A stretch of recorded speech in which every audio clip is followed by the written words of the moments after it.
We're here at the Moontower Comedy Fest with Sarah Tiana. Thanks for talking to us. Sure, thanks for having me. Who were the funny people in your life growing up? My mom was the funniest. My dad likes to think he's the funniest because he's outwardly funny. Like he's just big and animated. But my mom was just really dry and sarcastic. Like my dad would come home and my sister and I'd be watching TV and it'd be too loud. He'd be like, turn that down.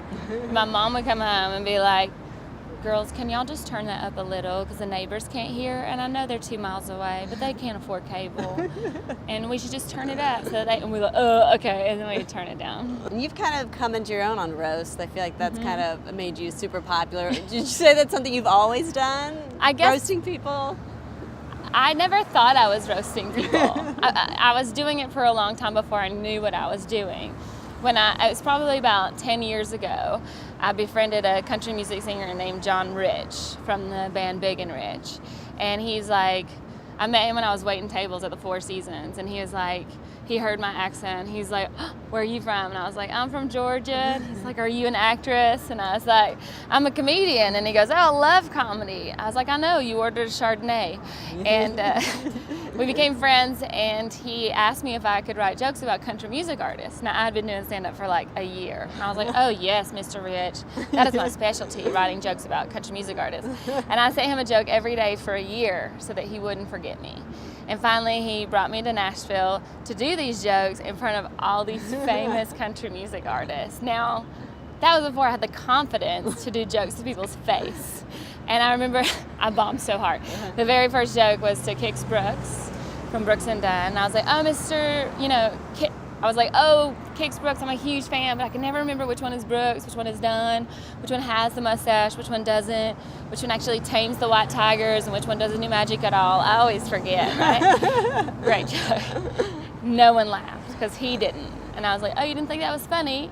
He goes, nope. And I go, oh, maybe I didn't tell it right. I'll tell it again. I told it again.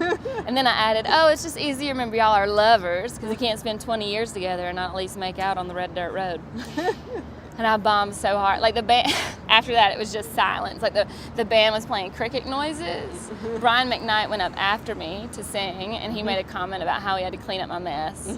I got really drunk afterwards and made out with Tanya Tucker at the bar. So, what were your favorites as a kid? What was your first favorite comedy, or the first thing that really made you laugh?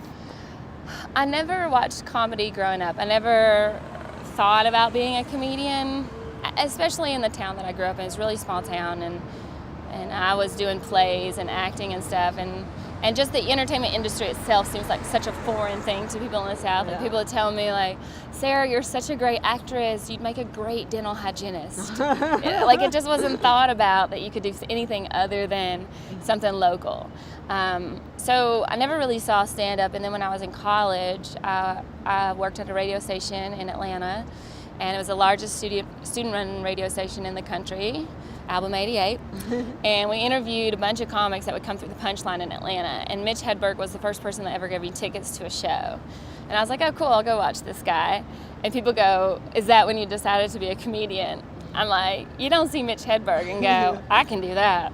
Right. I saw him and I was like, that's cool. I have no idea how that works. Well, thanks for talking to us. Yeah, you're so welcome. Thanks for having me. This is fun.